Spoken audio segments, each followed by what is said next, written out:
dalam rapat Exco yang akan diadakan segera ini, ya kita langsung pecat Patrick Kluivert. Oke, bocor. Akhirnya Patrick Kluivert dan tim kepelatihannya satu gerbong berarti harusnya ya, resmi diberhentikan dari pekerjaannya sebagai pelatih tim nasional Indonesia. Total football 4 back formasi menyerang.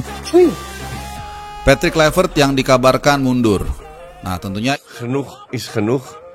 Het wordt tijd om een stap terug te zetten, meneer Kluivert. Nah, dengar lo Kluivert. Kan saya untuk mundur dulu. Saya mengalah. Simak sampai habis agar tidak ketinggalan berita penting seputar timnas dan berita olahraga menarik lainnya.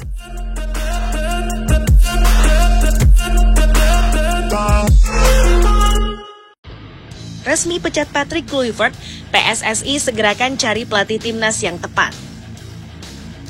Seperti yang telah kita ketahui bersama, baru saja hari ini PSSI resmi mengakhiri kerja sama dengan Patrick Kluivert dan tim kepelatihan asal Belanda dari seluruh level timnas Indonesia, menyusul kegagalan lolos ke Piala Dunia 2026.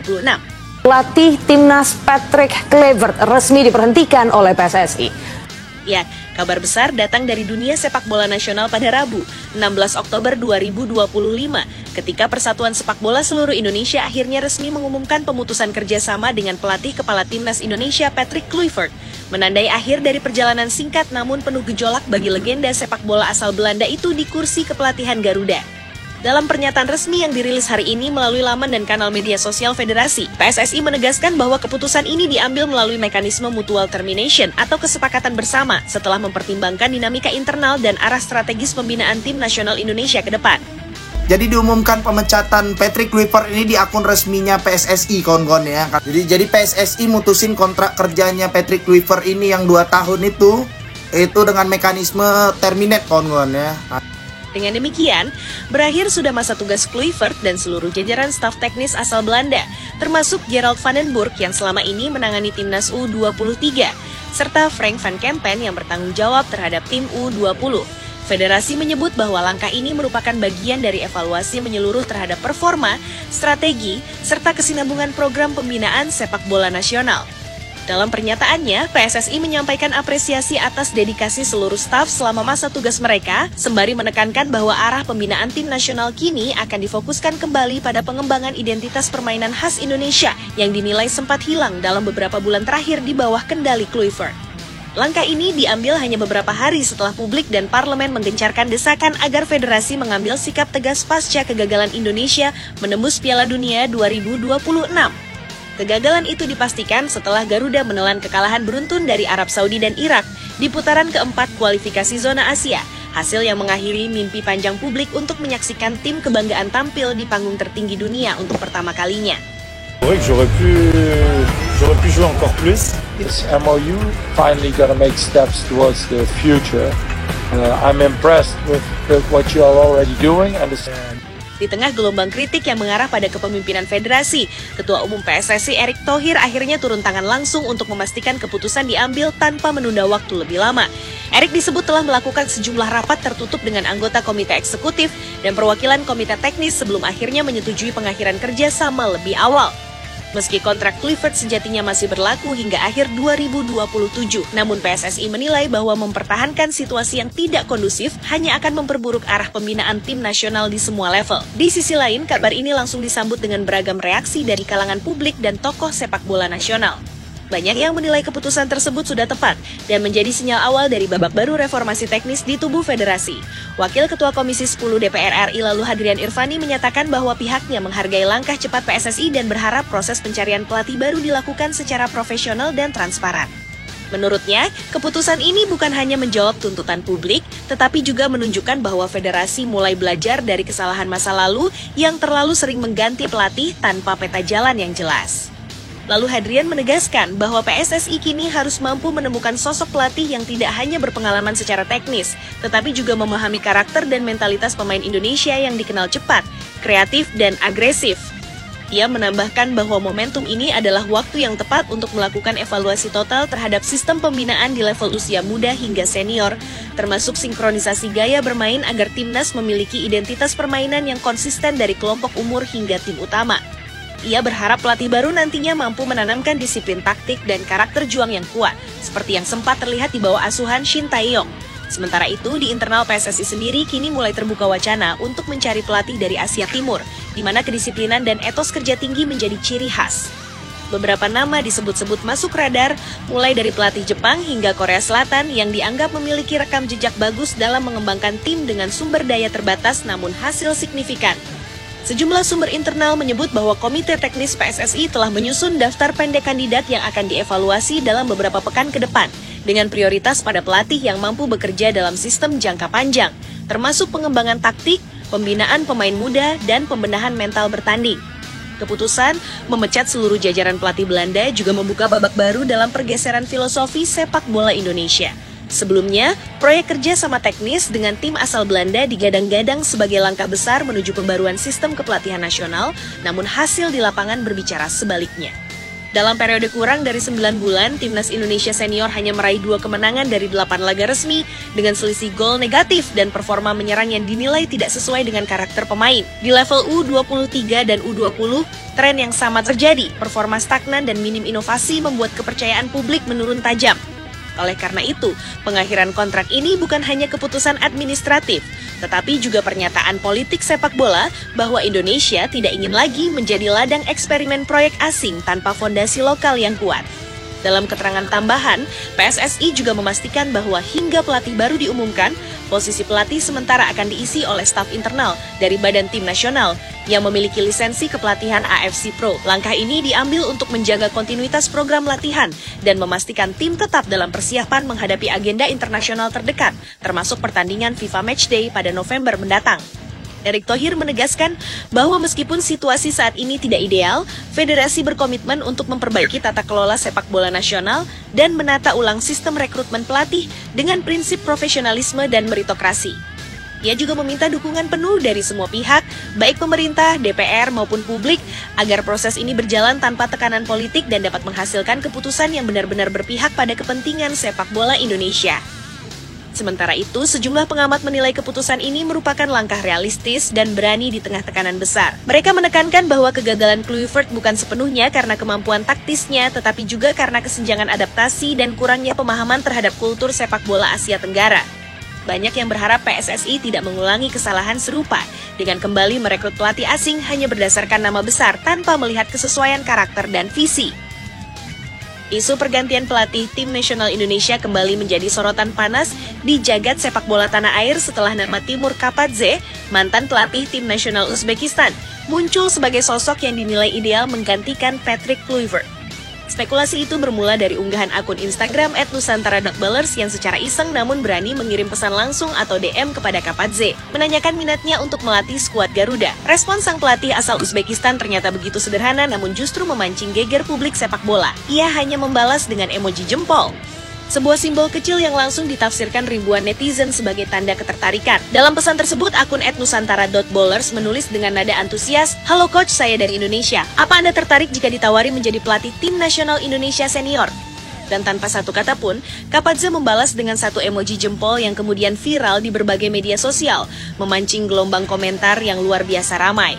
Banyak yang meyakini bahwa Kapadze secara halus memberikan sinyal terbuka kepada PSSI, seolah mengatakan bahwa dirinya siap bila dipercaya menangani Garuda. Isu ini semakin menguat karena posisi Kapadze di Uzbekistan saat ini memang sudah tidak lagi sebagai pelatih kepala. Fakta itu membuat publik Indonesia makin yakin bahwa pintu untuk mendatangkan pelatih berusia 44 tahun itu bukanlah hal mustahil. Kapadze sendiri bukan nama sembarangan dalam peta kepelatihan Asia. Ia dikenal sebagai sosok muda yang cerdas, modern, dan progresif dalam menerapkan taktik permainan. Ia sempat menorehkan prestasi besar bersama Tim Nasional Uzbekistan U23 tahun ketika berhasil melangkah hingga ke final Piala Asia U23 tahun 2024.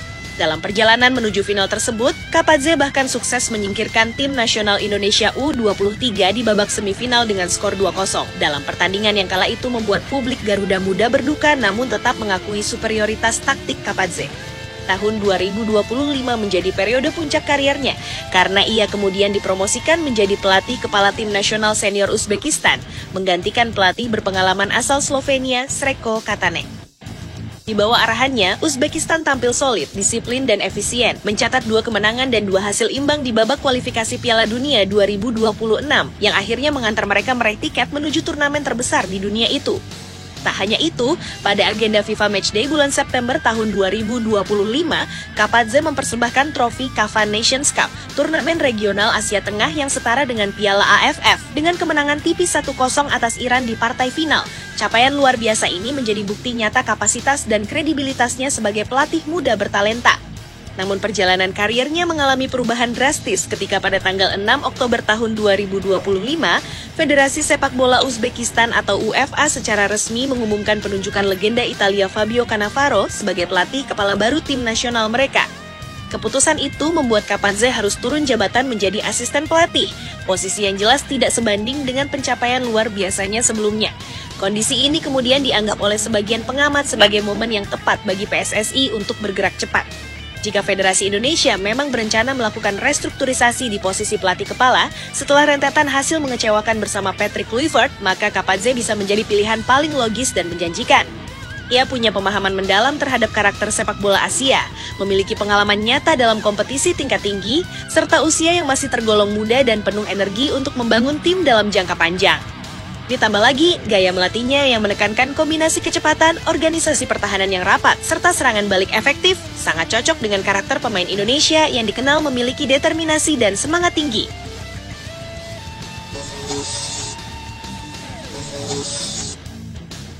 Erick Thohir tegaskan Indonesia berpotensi kehilangan 41 emas di SEA Games 2025. Indonesia menghadapi ancaman serius menjelang SEA Games 2025 yang akan berlangsung di Thailand pada 9 hingga 20 Desember.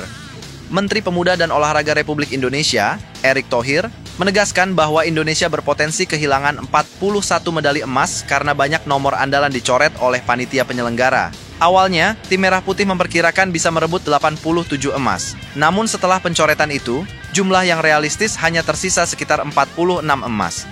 Dengan kondisi ini, Erick memperkirakan peringkat Indonesia di klasemen akhir SEA Games bisa turun hingga posisi ke-5 atau ke-6.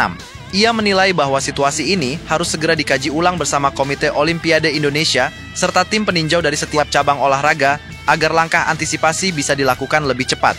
Sebagai perbandingan, pada SEA Games sebelumnya di Kamboja, Indonesia mampu menorehkan 96 emas dan finish di peringkat ketiga. Perbedaan yang signifikan tersebut memperlihatkan betapa besar dampak dari pencoretan nomor yang selama ini menjadi lumbung medali. Erick menilai risiko penurunan prestasi Indonesia sangat nyata apabila tidak ada tambahan strategi maupun perhitungan baru dari Federasi Olahraga. Masalah semakin berat ketika anggaran menjadi kendala utama. Pemerintah sejauh ini baru menyiapkan 10 miliar rupiah untuk kontingen, angka yang sangat kecil jika dibandingkan kebutuhan sesungguhnya. Dengan anggaran sebesar itu, Erick menghitung bahwa Indonesia hanya bisa memberangkatkan sekitar 120 atlet ke Thailand. Jumlah tersebut jauh menurun jika dibandingkan dengan tradisi Indonesia yang selalu mengirim lebih dari 800 hingga 900 atlet di ajang serupa. Menurutnya, semakin sedikit atlet yang diberangkatkan maka peluang memperoleh medali otomatis ikut berkurang drastis. Erick menambahkan bahwa dirinya sedang berusaha mengatur pertemuan dengan Menteri Keuangan, Purbaya Yudisadewa, untuk membahas tambahan dana. Ia menekankan bahwa waktu persiapan sudah semakin mepet, hanya tersisa sekitar 2 bulan, sementara anggaran masih terkunci. Erick percaya Menteri Keuangan memiliki perhatian besar terhadap olahraga nasional, sehingga ia optimistis masih ada peluang tambahan dukungan dana. Lebih jauh, Erick menjelaskan bahwa pencoretan 41 nomor emas bukan sekadar masalah jumlah. Banyak di antara nomor yang dihapus adalah cabang unggulan yang selama ini menjadi kekuatan utama Indonesia, terutama di kategori bela diri dan olahraga tradisional. Hilangnya cabang-cabang tersebut otomatis membuat Indonesia kehilangan peluang besar. Karena itu, perhatian harus dialihkan pada cabang lain yang masih memiliki potensi besar seperti bulu tangkis, angkat besi, atletik, renang, serta beberapa cabang bergu. Dalam situasi ini, Federasi Olahraga dituntut bekerja lebih realistis. Erick menegaskan bahwa setiap cabang harus melakukan hitung ulang secara objektif terkait potensi emas tambahan dan tidak boleh hanya memberikan janji. Federasi harus benar-benar menyusun target berdasarkan peluang nyata, bukan berdasarkan harapan kosong. Selain persoalan strategi, keterbatasan anggaran juga memaksa federasi melakukan seleksi ketat terhadap atlet. Hanya atlet dengan performa terbaik dan peluang medali jelas yang bisa diprioritaskan untuk berangkat. Artinya, kompetisi internal antar atlet semakin ketat menjelang keberangkatan ke Thailand. Erick menekankan bahwa kuantitas atlet memang akan berkurang, namun kualitas yang diberangkatkan tidak boleh dikompromikan. Dari sisi peta persaingan regional, kondisi ini tentu memberi keuntungan besar bagi tuan rumah Thailand. Dengan regulasi baru dan pencoretan sejumlah nomor, Thailand punya peluang untuk mendominasi klasemen. Vietnam, Filipina juga sudah menyiapkan kontingen dengan jumlah besar dan dukungan finansial lebih mapan. Dengan situasi seperti ini, posisi Indonesia di papan atas Asia Tenggara benar-benar terancam. SEA Games 2025 menjadi ujian krusial bukan hanya bagi para atlet, tetapi juga bagi tata kelola olahraga nasional. Erick melihat persoalan ini sebagai cerminan penting bahwa Indonesia tidak hanya perlu mempersiapkan atlet, tetapi juga harus membenahi sistem pendanaan dan strategi jangka panjang. Menurutnya, jika tidak ada langkah nyata dalam waktu dekat, maka target medali emas akan sulit tercapai, bahkan untuk sekadar mempertahankan posisi 3 besar pun menjadi hal yang sangat berat. Dengan kondisi ini, persiapan SEA Games tidak lagi hanya soal latihan dan strategi di lapangan, tetapi juga tentang negosiasi anggaran, koordinasi antar federasi, serta manajemen kontingen yang lebih ramping namun efektif. Waktu persiapan yang tersisa sangat terbatas, dan setiap keputusan yang diambil dalam 2 bulan ke depan akan sangat menentukan wajah prestasi Indonesia di kancah Asia Tenggara. Hal utama perlu diwaspadai timnas U17 hadapi Brasil, Honduras, dan Zambia di Qatar. Kali ini kita membahas Piala Dunia U17 tahun 2025 di Qatar, di mana timnas U17 Indonesia tergabung di grup H bersama Brasil, Honduras, dan Zambia. Sorotan besar bukan hanya lawan yang dihadapi, tapi juga regulasi baru yang akan diterapkan di turnamen ini. Mari kita bedah satu persatu. Brasil adalah tim langganan juara di level U17, terakhir kali mereka menjadi juara dunia pada edisi 2019.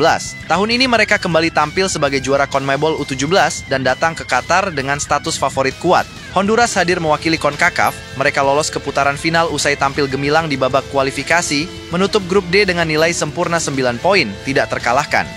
Tim asuhan Israel Chanelas menunjukkan konsistensi yang bisa membuat mereka menjadi ancaman nyata di fase grup. Sementara Zambia datang dari kualifikasi zona Afrika Selatan dan akan menjalani debut pertama mereka di Piala Dunia U17. Meski berstatus debutan, Zambia patut diwaspadai karena mereka bisa tampil tanpa beban dan berpotensi jadi kuda hitam.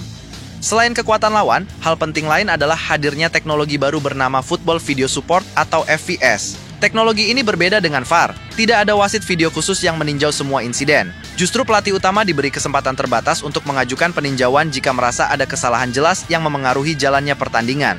Situasi yang bisa direview hanya meliputi gol, keputusan penalti, kartu merah langsung, dan kasus salah identitas. Pemain juga bisa menyarankan pelatih agar meminta peninjauan. FVS ini pertama kali diuji coba di Piala Dunia Wanita U20 di Kolombia dan Piala Dunia Wanita U17 di Republik Dominika, dan sekarang diterapkan di Piala Dunia U17 2025 di Qatar. Komite Wasit FIFA sendiri sudah menetapkan 81 petugas untuk mengawal turnamen bersejarah ini, terdiri dari 27 wasit utama dan 54 asisten wasit, yang berasal dari 35 asosiasi anggota FIFA. Mereka akan memimpin 104 pertandingan yang dimainkan dalam rentang 3-27 November 2025. Turnamen kali ini juga istimewa karena menjadi edisi pertama yang menggunakan format 48 tim dan bukan lagi digelar 2 tahun sekali melainkan setiap tahun.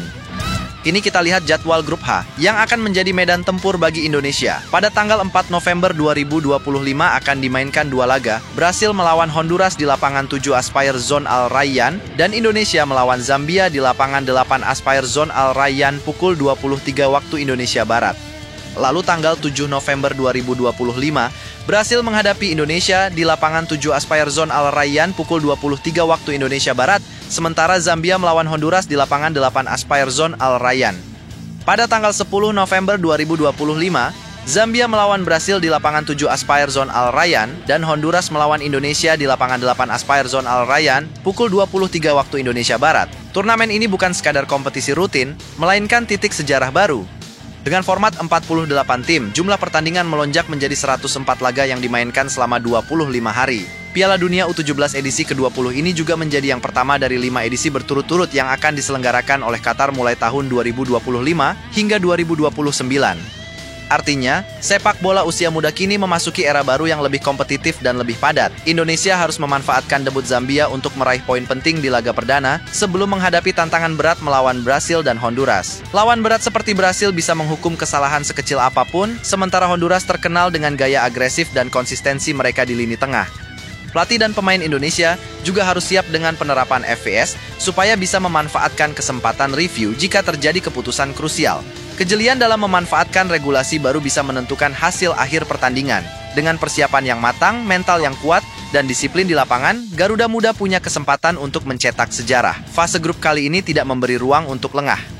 Setiap laga bisa jadi penentu apakah Indonesia akan melangkah ke babak berikutnya atau harus berhenti lebih cepat. Semua sorot mata akan tertuju ke Qatar mulai 3 November mendatang, dan perjalanan timnas U17 Indonesia akan jadi salah satu cerita yang paling ditunggu publik sepak bola tanah air. Israel bingung tapi bahagia, keajaiban timnas mereka tidak dihukum UEFA dan FIFA. Israel kembali jadi sorotan di dunia sepak bola internasional. Federasi Sepak Bola Israel atau IFA mengaku bingung karena sampai saat ini, UEFA dan FIFA belum juga menjatuhkan hukuman kepada Israel meski ada pelanggaran berat terkait serangan ke Gaza. Pernyataan ini datang langsung dari Kepala Komunikasi IFA, Shlomi Barzel, yang berbicara dalam wawancara dengan media The Times of Israel. Barzel menegaskan bahwa situasi ini benar-benar aneh. Ia berkata, "Saya terkejut kami masih menjadi bagian dari turnamen internasional. Dalam banyak hal, ini adalah keajaiban." Menurutnya, sepanjang sejarah sepak bola, ada banyak negara yang sudah dihukum UEFA maupun FIFA, hanya karena pelanggaran yang jauh lebih ringan dibanding apa yang dilakukan Israel. Konteksnya jelas, FIFA dan UEFA memang sedang disorot karena dianggap menerapkan standar ganda. Kasus Rusia jadi contoh nyata. Begitu Rusia melakukan invasi ke Ukraina pada awal 2022, FIFA dan UEFA langsung menjatuhkan hukuman tegas. Tim nasional Rusia dilarang tampil di kualifikasi Piala Dunia, dan semua klub Rusia dicoret dari ajang Liga Champions maupun Liga Eropa. Hukuman itu masih berlaku sampai sekarang. Di sisi lain, Israel yang melakukan operasi militer di Gaza belum tersentuh sanksi. Padahal tekanan politik dan desakan dari berbagai pihak terus meningkat. FIFA dan UEFA dinilai ragu untuk mengambil keputusan cepat, dan hal inilah yang disebut Barzel sebagai sebuah keajaiban. Meski begitu, Barzel tidak menutup mata. Ia bahkan memprediksi, cepat atau lambat, hukuman akan datang. Perkiraan saya, kita akan menyelesaikan kegiatan tim nasional saat ini, tetapi satu insiden yang merepotkan lagi di Gaza, dan semuanya bisa berakhir dalam sekejap, ujarnya. Ia menilai satu serangan tambahan bisa jadi pemicu sanksi keras. Kondisi ini jelas mengkhawatirkan buat timnas Israel. Saat ini mereka sedang berjuang di grup I kualifikasi Piala Dunia 2026 zona Eropa. Israel bersaing ketat dengan Italia untuk memperebutkan posisi runner-up. Jika berhasil, mereka punya peluang lolos lewat babak playoff. Tapi jika FIFA dan UEFA memutuskan pencoretan, maka otomatis Israel tidak bisa tampil di Piala Dunia 2026, dan perjuangan itu berakhir seketika. Bukan hanya timnas, klub-klub Israel juga akan terkena imbas besar. Nama besar seperti Maccabi Tel Aviv, Maccabi Haifa, atau Hapoel Beersheva selama ini rutin tampil di kompetisi Eropa. Maccabi Tel Aviv bahkan masih berkompetisi di Liga Eropa musim ini. Jika Israel dicoret, klub-klub itu akan langsung dilarang tampil di ajang apapun yang berada di bawah payung UEFA. Dampaknya jelas besar baik secara prestasi maupun finansial. Dari sisi politik sepak bola, tekanan terhadap Israel bukan hanya datang dari federasi negara-negara Eropa. Qatar, salah satu sponsor terbesar UEFA dan FIFA, sudah mendesak agar dilakukan voting pencoretan Israel. Desakan itu makin menguat setelah insiden serangan ke Doha beberapa waktu lalu. Qatar menyampaikan langsung bahwa Israel seharusnya mendapat perlakuan yang sama seperti Rusia. Barzel pun realistis menghadapi skenario itu. Ia mengakui, jika ada voting di UEFA atau FIFA, peluang Israel untuk selamat sangat kecil. Jika ada voting di UEFA atau FIFA, maka kami tidak akan selamat, katanya. Ucapan ini menegaskan bahwa IFA sadar betul posisi mereka saat ini rapuh. Secara kompetitif, pencoretan Israel akan mengguncang peta persaingan di grup I. Italia bisa lebih leluasa mengamankan tiket playoff, sementara tim lain di grup itu juga akan diuntungkan karena semua hasil melawan Israel kemungkinan besar dibatalkan. Kondisi ini pernah terjadi pada Rusia di kualifikasi Piala Dunia 2022, ketika semua pertandingan Rusia langsung dihapus dari klasemen. Bagi FIFA dan UEFA, keputusan ini bukan sekadar soal olahraga, melainkan juga politik dan citra lembaga. Jika terus menunda, mereka akan dituding tidak konsisten. Jika tegas mencoret, akan ada dampak diplomatik yang tidak kecil, mengingat Israel punya dukungan politik dari sejumlah negara. Singkatnya, situasi timnas Israel saat ini penuh ketidakpastian. Mereka masih berlaga di lapangan, masih bersaing merebut tiket Piala Dunia 2026, tetapi di luar lapangan, ancaman pencoretan menghantui setiap saat. Israel bisa saja terus melangkah, atau sebaliknya, tersingkir bukan karena kalah di lapangan, melainkan karena keputusan politik sepak bola internasional.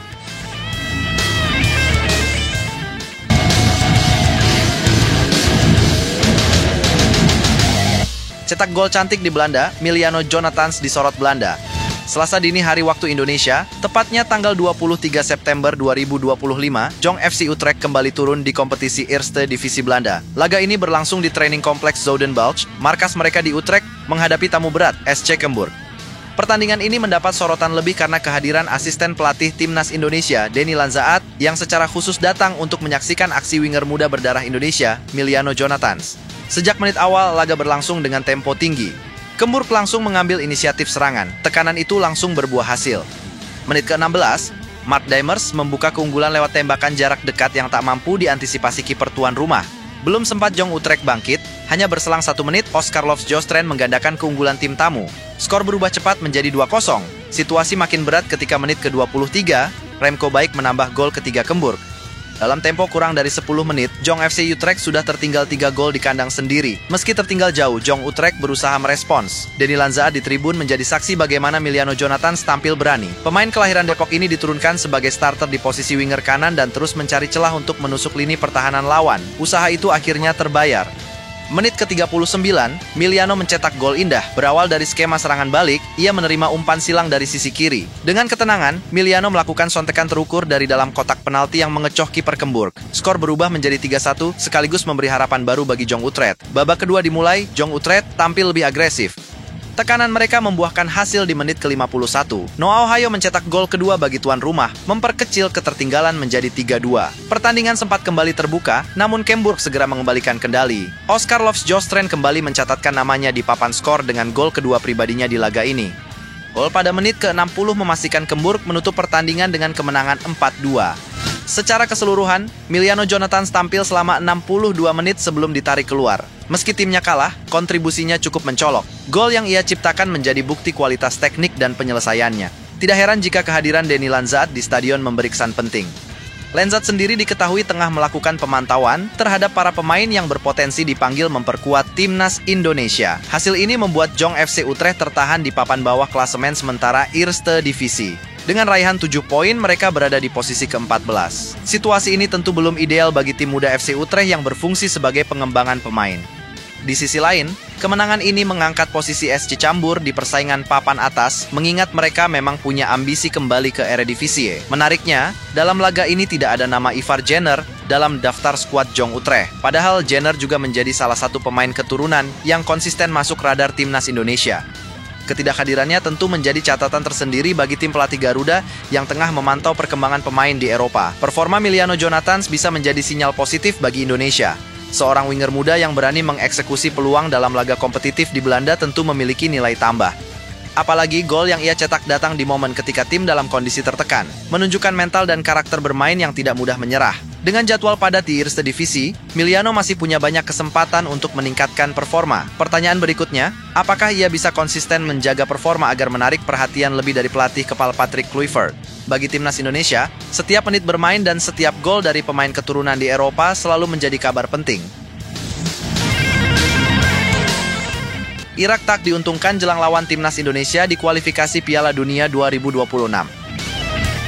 Irak datang ke putaran keempat kualifikasi Piala Dunia 2026 zona Asia dengan status sebagai salah satu unggulan di grup B, namun kritik justru muncul dari dalam negeri. Pelatih asal Irak Tahir Adnan menilai persiapan tim nasional Irak jelang duel kontra Indonesia dan Arab Saudi kurang ideal. Meski timnya baru saja menjuarai turnamen Kings Cup di Thailand, Adnan menilai kemenangan itu tidak memberi keuntungan teknis yang signifikan. Di Kings Cup, Irak menghadapi dua lawan yang berada jauh di bawah mereka dalam peringkat FIFA. Pada semifinal, Irak berhadapan dengan Hong Kong. Pertandingan tersebut berakhir dengan skor 2-1 untuk kemenangan Irak. Mohanad Ali menjadi bintang dengan mencetak 2 gol penentu. Kemenangan itu mengantar mereka ke final melawan tuan rumah Thailand. Laga final berlangsung ketat namun Irak mampu memastikan gelar juara lewat kemenangan tipis 1-0, lagi-lagi berkat gol tunggal Mohanad Ali. Meski catatan Irak di turnamen itu sempurna, Tahir Adnan menilai hasil tersebut tidak mencerminkan kondisi teknis tim.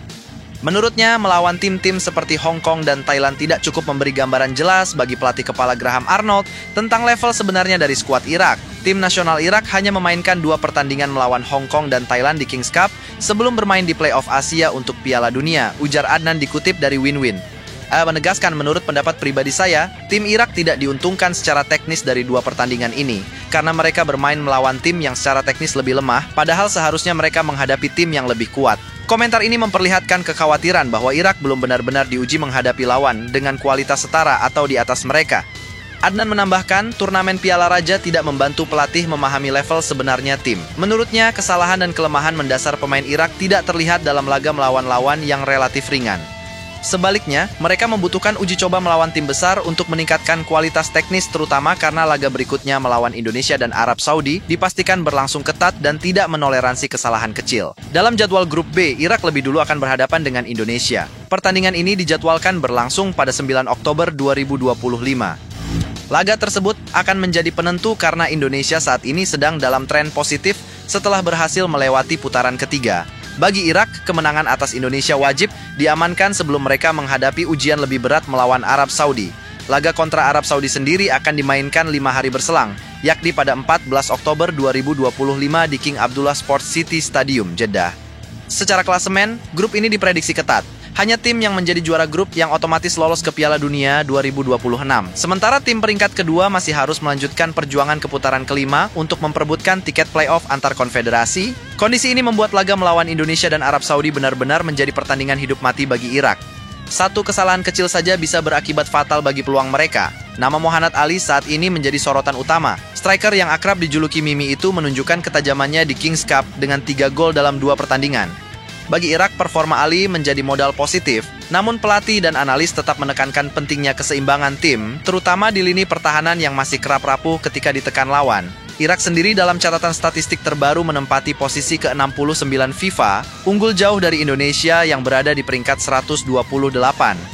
Meski demikian, perbedaan peringkat tidak bisa dijadikan jaminan, terlebih Indonesia sedang mengalami peningkatan kualitas dengan sejumlah pemain naturalisasi yang tampil reguler di Eropa. Taher Adnan menutup komentarnya dengan peringatan keras. Tim Irak harus siap karena mereka merupakan kesempatan terakhir, ujarnya. Maksudnya, putaran keempat ini tidak boleh dianggap remeh karena hasil di fase grup akan sangat menentukan. Irak dituntut tampil konsisten, tidak hanya mengandalkan catatan positif di turnamen uji coba. Dengan situasi seperti ini, semua mata akan tertuju pada 2 laga penting Irak. Pertama melawan Indonesia yang dikenal dengan semangat tinggi dan dukungan penuh supporter, lalu menghadapi Arab Saudi yang menjadi favorit grup. Dari 2 pertandingan itu akan terlihat apakah Irak benar-benar siap bersaing merebut tiket langsung ke Piala Dunia, atau justru harus melanjutkan jalur lebih panjang melalui playoff.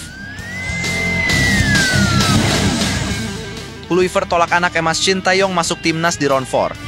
Nama pemain yang akan memperkuat timnas Indonesia di ronde 4 kualifikasi Piala Dunia 2026 zona Asia masih menjadi tanda tanya besar. Publik menunggu daftar 27 hingga 30 pemain yang segera diumumkan oleh Patrick Kluivert. Laga melawan Arab Saudi dan Irak pada tanggal 9 hingga 12 Oktober mendatang menjadi ujian berat sekaligus penentu perjalanan Indonesia di babak ini. Kabar terbaru menyebutkan bahwa Kluivert kemungkinan besar tidak akan membawa beberapa nama yang sebelumnya menjadi andalan di era Shin Tae-yong. 3 pemain kunci, yakni Ivar Jenner, Maarten Paes, dan Mark Klok, masih bergelut dengan cedera. Situasi ini membuat peluang mereka masuk daftar akhir semakin tipis. Ivar Jenner sempat menepi cukup lama dan absen pada FIFA Matchday September 2025. Sejak akhir Agustus hingga pertengahan September, ia perlahan kembali bermain bersama Jong Utrecht, namun hanya berstatus pemain cadangan. Cedera tersebut membuat Kluivert sempat memanggil Mark Klok sebagai pengganti. Akan tetapi, Klok sendiri justru mengalami masalah serupa saat memperkuat Persib Bandung di laga pembuka grup G AFC Champions League Elite 2025/2026 melawan Lyon City Sailors FC. Sementara itu, Maarten Paes juga belum bisa turun sejak awal Agustus karena cedera hamstring. Kiper FC Dallas itu absen dalam 6 laga terakhir Major League Soccer 2025. Meski diperkirakan pulih awal Oktober, kondisi kebugarannya masih menjadi pertaruhan besar. Kluivert dinilai tidak ingin mengambil risiko dengan memanggil pemain yang belum 100% fit. Situasi ini otomatis membuat nama-nama yang sempat jadi anak emas Shin Tae-yong, seperti Ivar Jenner dan Maarten Paes, harus tersingkir untuk sementara waktu. Kondisi ini membuat komposisi skuad Garuda era Kluivert diprediksi berbeda dari era sebelumnya. Strategi yang akan dibawa pun harus menyesuaikan, mengingat kehilangan 3 pemain inti bisa memengaruhi keseimbangan tim. Meski begitu, pelatih asal Belanda itu masih memiliki opsi baru untuk memperkuat lini tengah dan belakang, sekaligus memberi kesempatan bagi wajah-wajah segar yang siap tampil maksimal. Di sisi lain, masuknya Miliano Jonathans memberi warna baru bagi timnas Indonesia. Pemain FC Utrecht yang baru saja menjalani proses naturalisasi itu sudah melakukan debut pada FIFA Matchday September 2025 dan langsung mendapatkan kepercayaan penuh dari Kluivert. Miliano tampil dengan ketenangan, rasa percaya diri, serta kemampuan menguasai bola yang solid. Aksinya di lapangan dipandang mampu menambah kedalaman skuad Garuda, terutama di sektor sayap. Miliano mengungkapkan rasa bangganya setelah resmi memperkuat timnas Indonesia. Baginya, kesempatan bermain di hadapan puluhan ribu supporter memberikan atmosfer yang berbeda sekaligus pengalaman yang tidak bisa didapatkan di tempat lain. Ia menilai bahwa dukungan supporter selalu menghadirkan energi besar yang membuat debutnya semakin spesial. Pemain berdarah Depok itu juga menegaskan bahwa mengenakan seragam timnas Indonesia adalah pencapaian penting dalam perjalanan kariernya. Proses panjang menuju status warga negara Indonesia kini terbayar dengan kesempatan bermain di level tertinggi bersama skuad Garuda. Ia menyampaikan keyakinan bahwa dirinya bisa membantu Indonesia mewujudkan mimpi tampil di Piala Dunia 2026. Miliano menegaskan bahwa Indonesia saat ini sudah berada sangat dekat dengan tujuan tersebut. Tinggal 2 pertandingan tersisa di ronde 4 yang akan menentukan langkah besar berikutnya. Ia menyatakan bahwa seluruh pemain siap memberikan segalanya di lapangan untuk memastikan tiket ke putaran berikutnya. Optimisme itu membuat kehadirannya menjadi salah satu faktor penting dalam skema Kluivert. Dengan situasi skuad yang masih dilanda cedera dan waktu persiapan yang semakin singkat, Kluivert harus segera merampungkan daftar final pemainnya. Keputusan yang diambil kali ini akan sangat krusial, mengingat lawan yang dihadapi merupakan tim-tim papan atas Asia. Arab Saudi dan Irak bukan hanya lawan berat secara kualitas, tetapi juga memiliki pengalaman panjang di level internasional. Pertandingan pada awal Oktober mendatang akan menjadi ujian nyata pertama bagi kombinasi Kluivert dan para pemain naturalisasi baru. Publik menanti apakah Indonesia mampu melanjutkan tren positif di bawah kepemimpinan pelatih baru atau justru kesulitan menghadapi tantangan. Satu hal yang pasti, dukungan penuh dari supporter tetap akan menjadi modal besar timnas untuk terus melangkah mendekati panggung Piala Dunia 2026.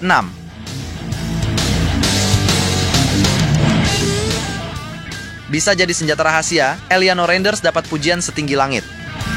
Persib Bandung mencatat kemenangan dramatis di pekan ke-6 Super League 2025-2026. Bertanding di Stadion Kanjuruhan, Kabupaten Malang, Senin 22 September 2025, Maung Bandung menaklukkan tuan rumah Arema FC dengan skor 2-1. Pertandingan ini bukan hanya soal hasil, tetapi juga tentang peran besar seorang pemain yang jadi sorotan utama, Eliano Reinders. Laga berjalan panas sejak menit awal. Arema FC tampil agresif di depan pendukungnya dan langsung unggul lebih dulu pada menit ke-12. Mateus da Conceição Nascimento mencatatkan namanya di papan skor setelah memanfaatkan peluang di kotak penalti. Persib yang tertinggal mencoba bangkit, namun babak pertama berakhir dengan keunggulan 1-0 untuk Singo Edan. Memasuki babak kedua, Persib menambah intensitas serangan. Tekanan demi tekanan akhirnya membuahkan hasil pada menit ke-59.